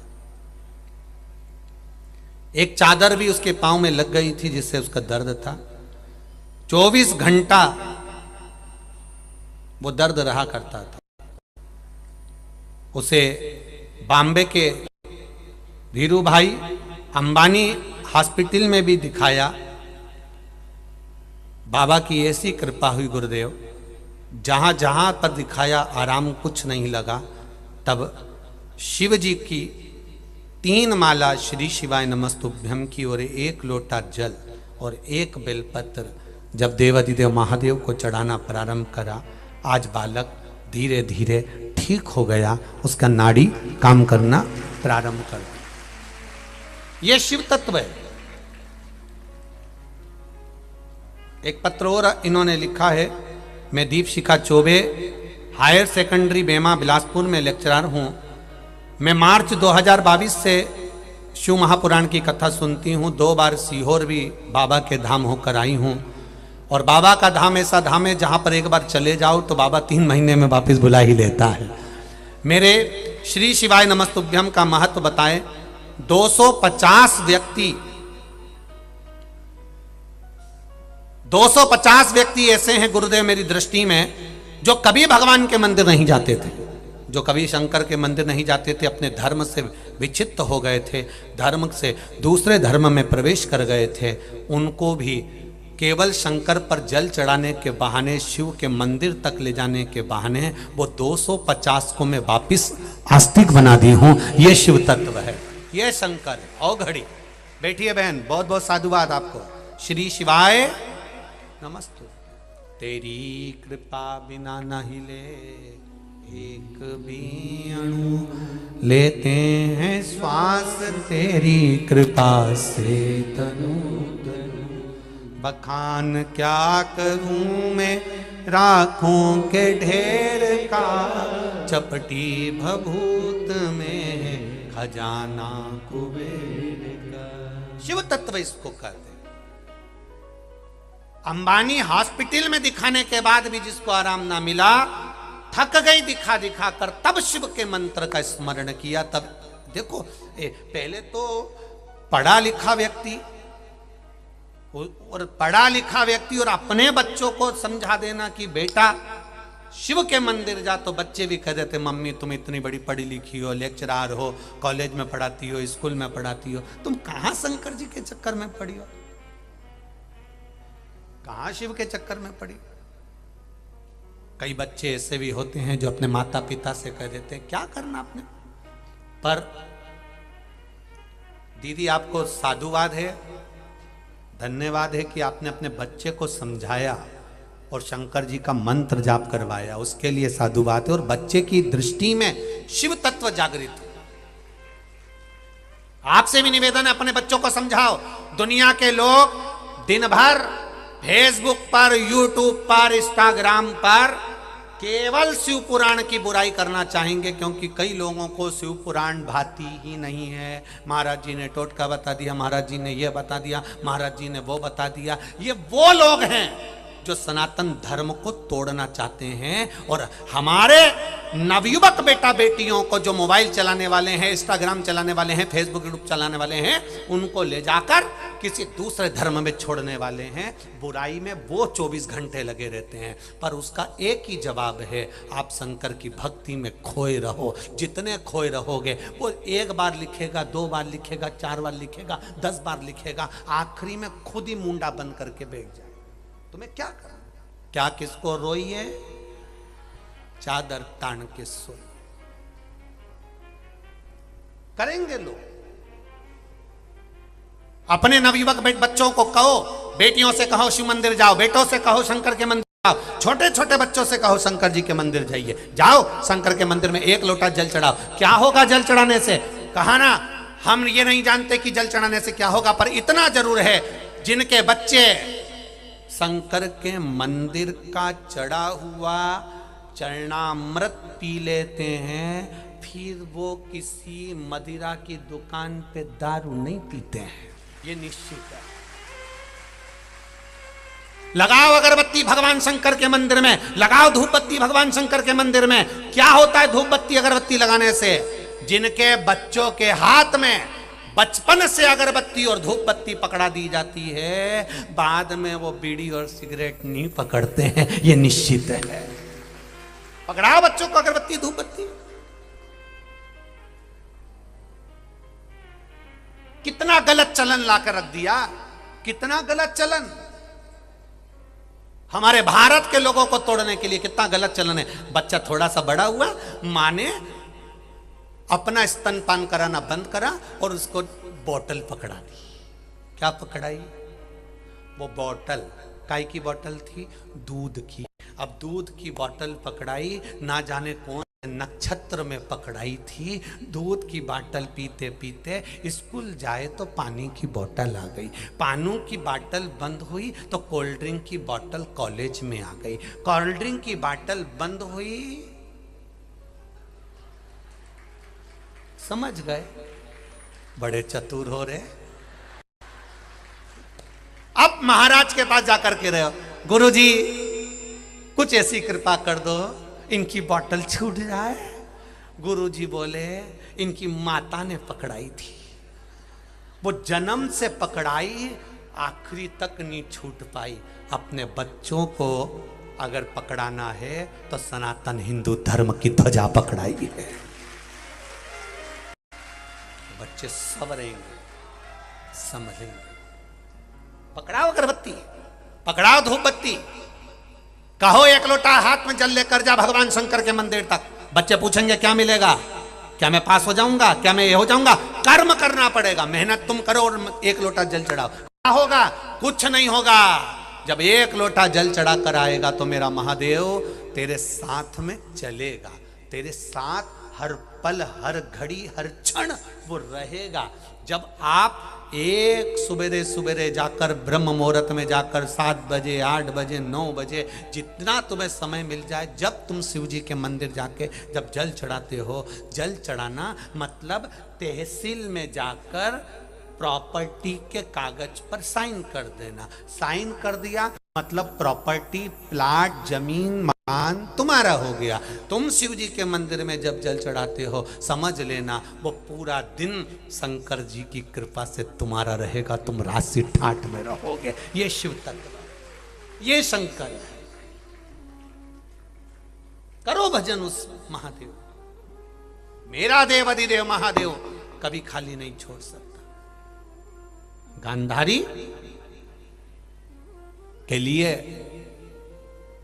धृतराष्ट्र कह रहे हैं तो मंदिर में जाकर बैठ जाती हो दिन भर, होता है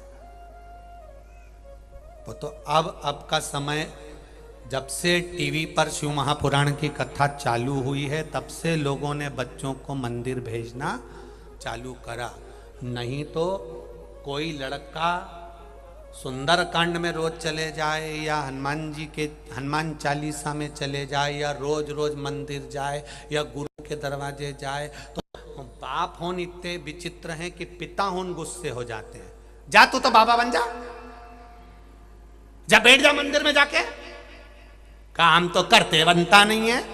मंदिर में जाकर बैठ गया, कभी हनुमान चालीसा, कभी सुंदर, कभी ये पाठ, कभी वो पाठ। कितना विचित्र संसार। मंदिर जाने वालों को लोग ताना देते हैं, ये तो सावित्री बन गई, ये तो अनसुईया बन गई, ये तो रोज मंदिर जाती है, इतनी पतिव्रता धर्म का पालन करती है, इसके बराबर तो दुनिया में कोई धर्मात्मा ही नहीं होगा। लोग ताना देते हैं। कभी तुमने सुना कि फिल्म देखकर कोई आ रही है और किसी ने ताना दे दिया? अरे बोलो तो रे, अरे ओ छत्तीसगढ़ वाली जी हो, दिया कभी ताना? शादी में से आ रहे और किसी ने ताना दे दिया? कोई ने दिया ताना? कोई नहीं। डिस्को में नाच रहे और कोई ने ताना दे दिया? नहीं। गलत काम कर आओगे तो दुनिया का कोई व्यक्ति ताना नहीं देगा, क्योंकि वो खुश होंगे कि और बिगड़ो और बिगड़ो और बिगड़ो। पर जब तुम मंदिर जाने लगोगे, सत्कर्म में जाने लगोगे, शिव पुराण में जाने लगोगे, तो लोग ताना देने लगेंगे, इसके पास तो कोई काम नहीं, बस केवल शंकर शंकर शंकर। और आग लगे बस्ती में अपन दे ताना दे, तो आड़ा टेढ़ा बोले तो बोले। अभी भी तुम रोज कथा सुनने आओगे ना, तो लोग कह देंगे कहां जा रही हो? कथा में। इतनी भीड़ पड़ रही है, लाखों लोग आ रहे हैं, क्या करेगी जाकर? कहीं नहीं, कथा सुनने जा रही। इसलिए हम माताओं से कहते हैं कथा में आओ ना, अपना सोने का जो जेवर पहनी हुई हो, ये सारा सोने का जेवर, चांदी का जेवर, हीरा पन्ना, रतन माणिक मोती सोना चांदी, ये सब घर छोड़कर आओ। इसकी जरूरत कथा में नहीं है। कथा में तुम्हारे दिल की जरूरत है, हृदय की जरूरत है, मन की जरूरत है। ये सब तुम्हारा। मैं तो चली वृंदावन राणा, मेरे तो भाग जगे, तेरे महलों में आग लगे, हमें कोई मतलब नहीं रखो। क्या करें उसका?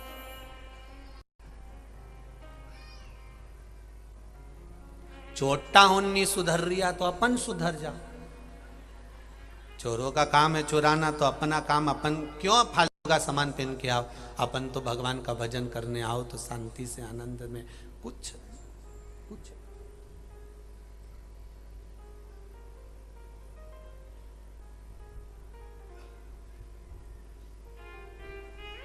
गांधारी धृतराष्ट्र कह रहे गांधारी से, क्यों बैठी रहती हो? मेरा बाबा मेरी सुनेगा।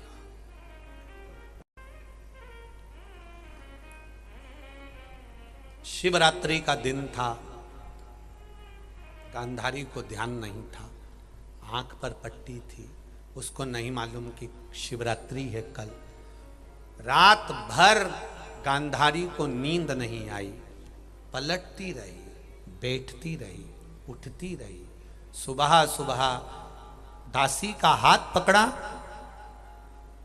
कहा बेलपत्र लेकर आओ, मुझे शिव जी को चढ़ाना है। दासी कहती आज बेलपत्र भी नहीं है, ऐसा लगता है कोई बाबा का त्योहार है, इसलिए बेलपत्र। बाबा का त्योहार तो जरूर आज शिवरात्रि होगी, जो बेलपत्र नहीं मिल रही है। जरूर शिवरात्रि है, इसलिए बेलपत्र नहीं मिल रही है। रानी जी क्या करूं अब मैं, बताओ आप। गांधारी ने कहा 7 वृक्ष की पत्ती तोड़ कर ले आओ। पत्तियां तोड़ी, हाथ पकड़ा, गांधारी शिव जी के मंदिर पर पहुंची। जैसे ही शंकर के मंदिर पर गांधारी चढ़ रही थी, चढ़ते ही गांधारी के हाथ की पत्ती जो थाल में रखी हुई थी, दासी ने हाथ पकड़ा था गांधारी का, एक थाल दूसरी दासी के हाथ में था। गांधारी बस सीढ़ियां चढ़कर शिव मंदिर में, शिवालय में प्रवेश कर रही थी कि गांधारी के पांव में ठोकर लगती है, वो गिर जाती है। गिरने से उसके हाथ से थाली नीचे गिर जाती है। गिरते ही गांधारी ने जमकर पुकारा महादेव। जो गांधारी जमकर पुकारी महादेव, इतनी देर में शिवालय में शंकर प्रकट हो जाते हैं। शिव प्रकट हो गए, शंकर ओ घड़ी सामने प्रकट हो गया, सम्मुख में प्रकट हो गया।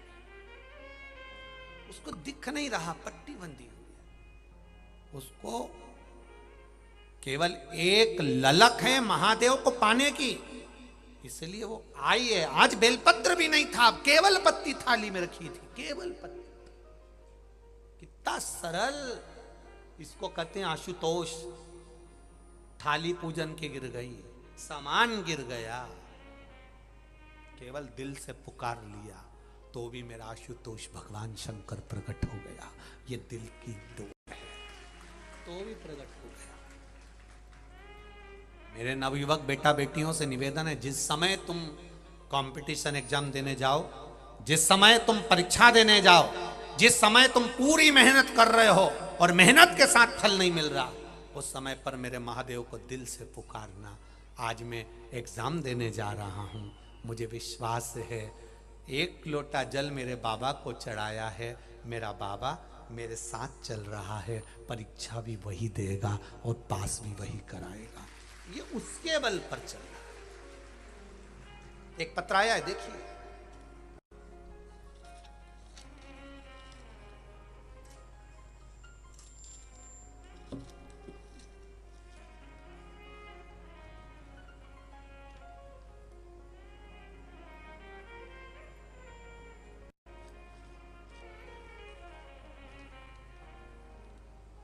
सरला नामदेव,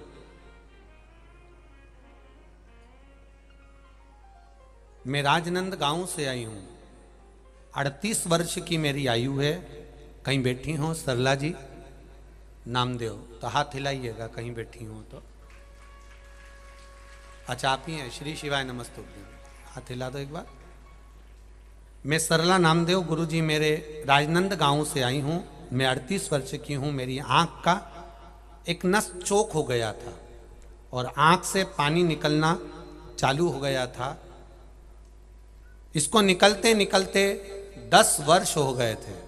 आंख का पानी बंद नहीं होता था, 24 घंटे गिरता था। आप मेरे परिवार वालों से भी पूछेंगे तो वो भी बता देंगे, 24 घंटा मेरी आंख में से पानी गिरता ही रहता था। धीरे धीरे आंख की रोशनी भी कम होने लगी। डॉक्टर से इलाज करवाया, 10 वर्ष तक इलाज चला पर कोई आराम नहीं लगा। राजनंद के गांव के पास में हाले कोसा में आपकी कथा चल रही थी। तब हाले कोसा में जब कथा करवाई, अम्मा सुनने के लिए गए और कथा सुनी। पंडाल में बैठकर कथा को सुनते समय मैंने केवल महादेव से, जैसे आप कहते हो कि शिव जी से कह दो दिल की बात, आप भजन होने के बाद में श्री शिवाय नमस्तुभ्यम बोलते हो गुरुजी, वो बोलना नहीं, आप शंकर जी से हमारे मन की बात दिल से खिलवाते हो कि शिव से कह दो। मैंने उसी पंडाल में बैठकर बाबा देवादिदेव महादेव से कहा कि मेरी आंख से 10 साल से पानी बह रहा है, 24 घंटे सोते जागते पानी बहता रहता है। बाबा कुछ कृपा करो। उस दिन मैं कथा सुनकर आई, 1 लोटा जल दूसरे दिन से शंकर जी को चढ़ाने लगी। शिव जी का चढ़ा हुआ जल नैनों पे लगाती और थोड़ा सा पी लेती। बाबा की कृपा का क्या बखान करूं। मेरी आंख का पानी जो 10 साल से डॉक्टर बन नहीं कर पाए, बाबा ने कर दिया, मेरी आंख ठीक हो गई है। मैं बाबा को यहाँ प्रणाम करने आई हूँ। अब ठीक है बाबू? श्री शिवाय नमस्तुभ्यम। बैठिए। हर हर, ये शिव तत्व है। शंकर औघड़ी, क्या ना दे, क्या ना दे। बैठे हो आप कथा में, जो टीवी के सामने लाखों लोग सुन रहे हैं, करोड़ों लोग सुन रहे हैं, मोबाइल पर लाखों लाखों लोग कथा सुन रहे हैं, लाखों लोग मोबाइल पर कथा सुन रहे हैं। ऐसे नवयुवक बेटा बेटियों को, माताओं को, बुजुर्गों को, श्रोताओं को धन्यवाद दूंगा। दिल से सुनना, दिल से कहना। 2023 के प्रथम की यीशु महापुराण की कथा 2 जनवरी से सुन रही हूं। मेरा वर्ष तेरे चरणों में निकले और मेरा जीवन आनंद में निकले। यकीन करो भजन उसका।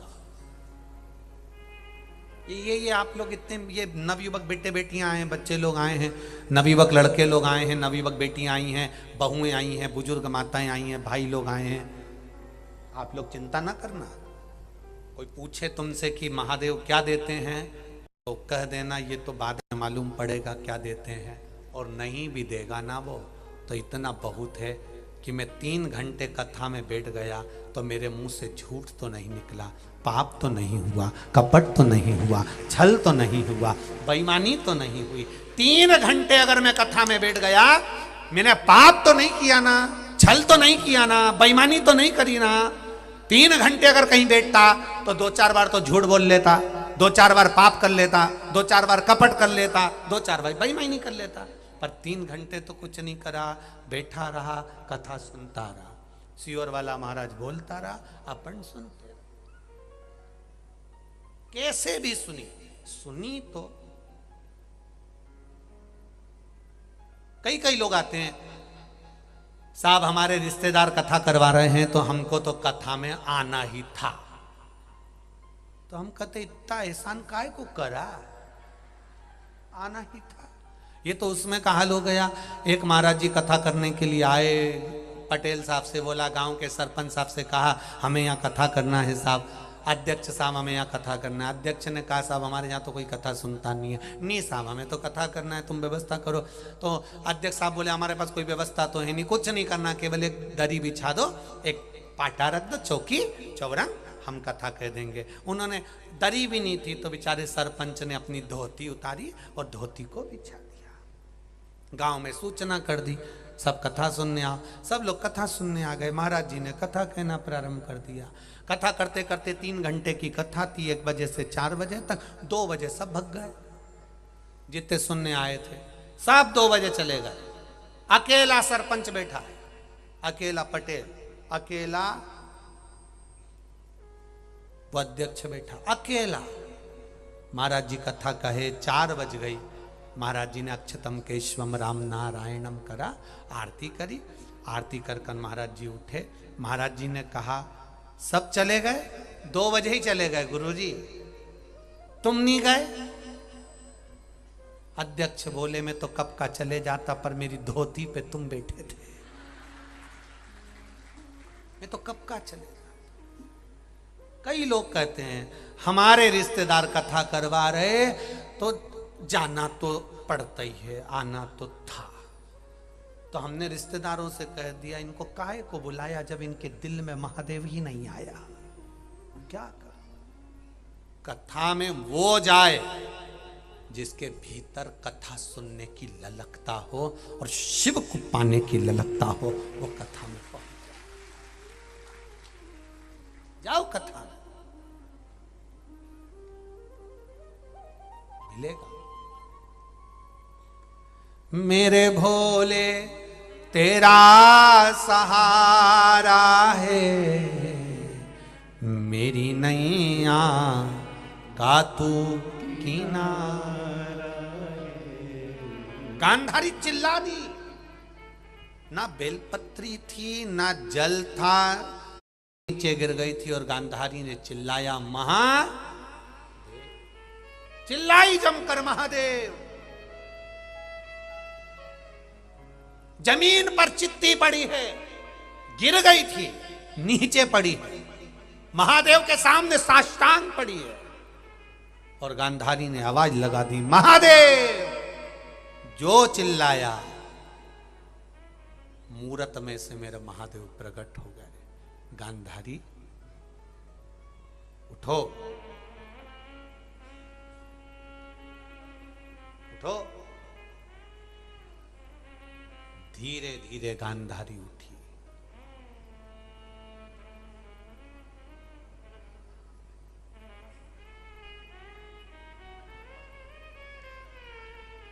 भगवान शिव ने कहा गांधारी नेत्र की पट्टी खोल लो और मेरा दर्शन कर लो।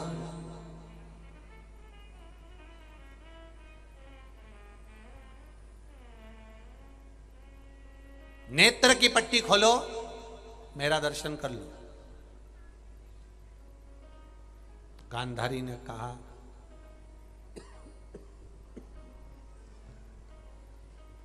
ये पट्टी मैं नहीं खोल रही हूं, आप मुझे भीतर के नेत्र से दर्शन करा दीजिए।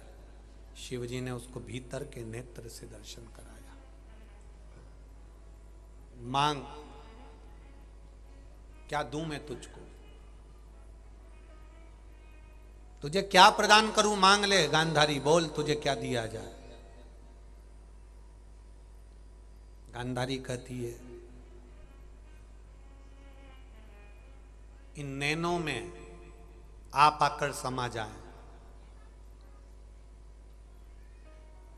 ये पट्टी एक बार खोलूंगी, उन नैनों में आप समाये हो।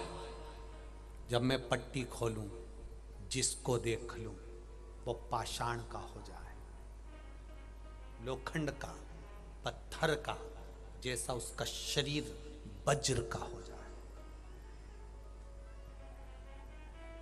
आप मेरे नैनों में बैठ जाओगे और आप उसको देखोगे तो वो वज्र का हो सकता है। शिव को पुकारा जब गांधारी ने, तब मेरे महादेव प्रकट, मांग ले तुझको क्या चाहिए। जब नेत्र खोलूं, इन नेत्रों में आप समाये हो, जिसको देखूं वो पाषाण का, वज्र का हो जाए। तथास्तु कह दिया। देवाधिदेव महादेव ने कहा तथास्तु। जब तुम नेत्र खोलोगी, पट्टी खोल कर जिसको एक बार देख लोगी वो वज्र का हो जाए। शिव का दर्शन, भगवान शंकर का मात्र दर्शन हमको बल प्रदान करता। एक पत्र आया है, देखिए पत्र देखिए।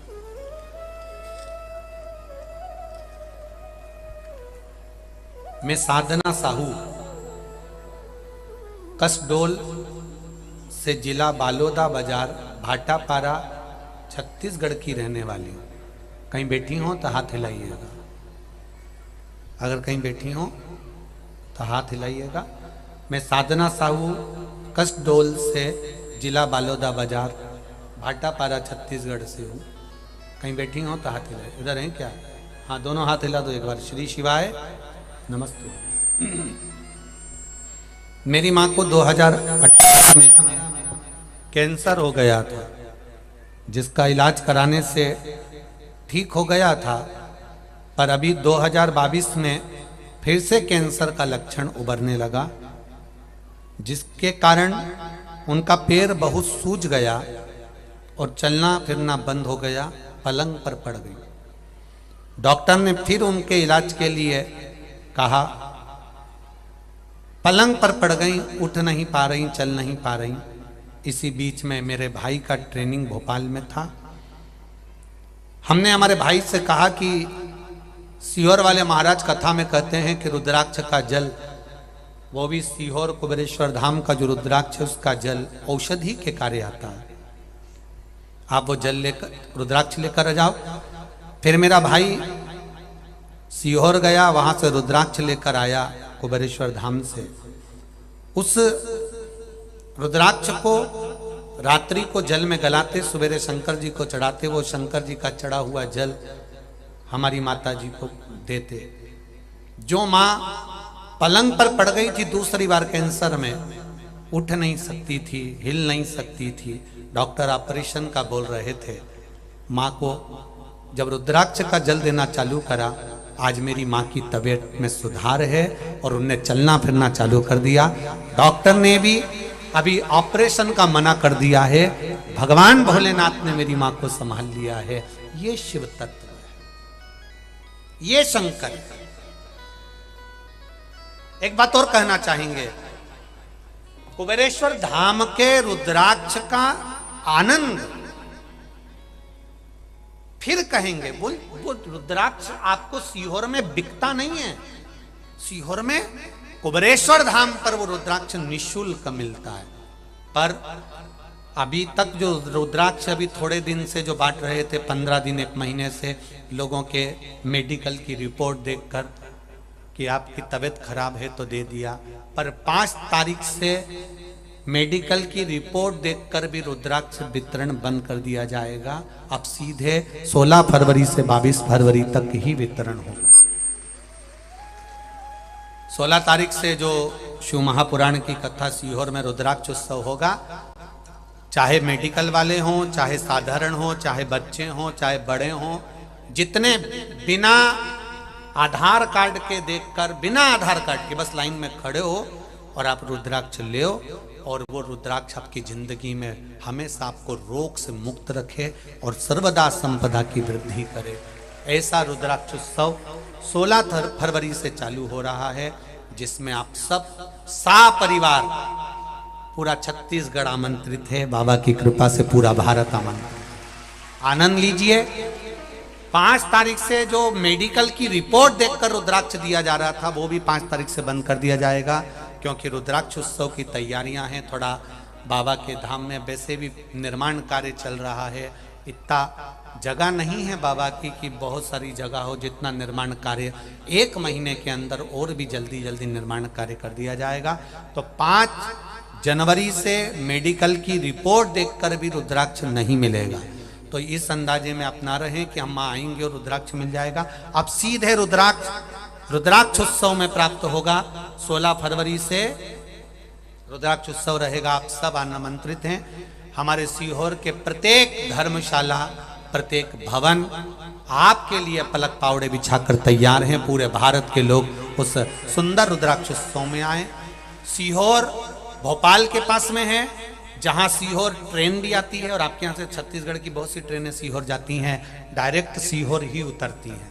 एक मेरा निवेदन रहेगा, जो सीहोर आने वाले यात्री हैं उनसे भी कहना चाहूँगा, जो अभी भी आ रहे हैं, कि कई लोग कह देते हैं कि आश्रम पर या कुबेरेश्वर धाम पर व्यवस्था नहीं है। कुबेरेश्वर धाम पर हॉल बने हुए हैं, उसमें गद्दे भी आपको फ्री मिलते हैं, ओढ़ने का कम्बल भी फ्री मिलता है, भोजन प्रसाद भी फ्री मिलता है, स्नान करने के लिए लेटरिन बाथरूम आदि की व्यवस्था भी रहती है। कोई आपको भरमाए डराए कि वहाँ जाओगे तो वहाँ व्यवस्था नहीं, ऐसा नहीं है।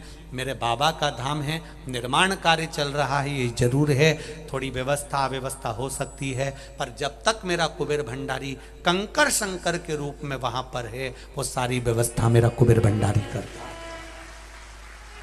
मैं तो छत्तीसगढ़ वालों को धन्यवाद दूंगा, जो गांव के लोग इकट्ठे होकर, कई छत्तीसगढ़ के छोटे छोटे गांव के लोग चावल ले लेकर ट्रक में भर भर कर, हमारे वो दिनेश जी साहू से तो हमेशा कह देते हैं लोग कि भैया जा रहे हो चावल ले जाना।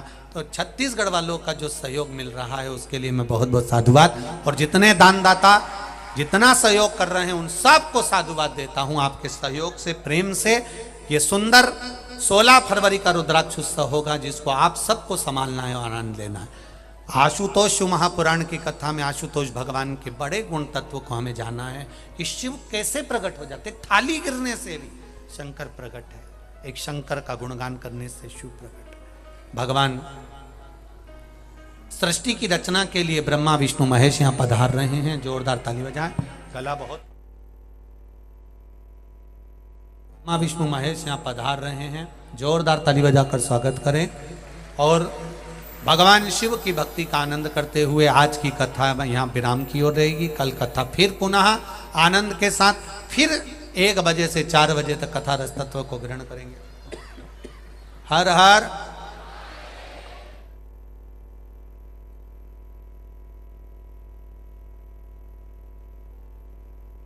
राधे। सभी भक्तों को हर हर महादेव सादा जैसे कृष्णा श्री शिवाय नमस्तुभ्यम। 7 दिवसीय सुंदर श्री शिव महापुराण की अलौकिक दिव्य कथा हम सभी पूज्य गुरुदेव के सानिध्य में श्रवण कर रहे हैं। व्यासपीठ को नमन करते हुए हम सबके प्रिय, हम सबके लाडले ठाकुर कल्लू जी महाराज के चरणों में नमन करते हुए, परम सद्य परम आदरणीय विश्वविख्यात पूज्य गुरुदेव के पावन चरणों को नमन करते हुए और आप सभी शिव भक्तों के चरणों में नमन करते हुए सुंदर दूसरे दिवस की कथा हम सभी ने श्रवण करी। और जैसा कि आप सभी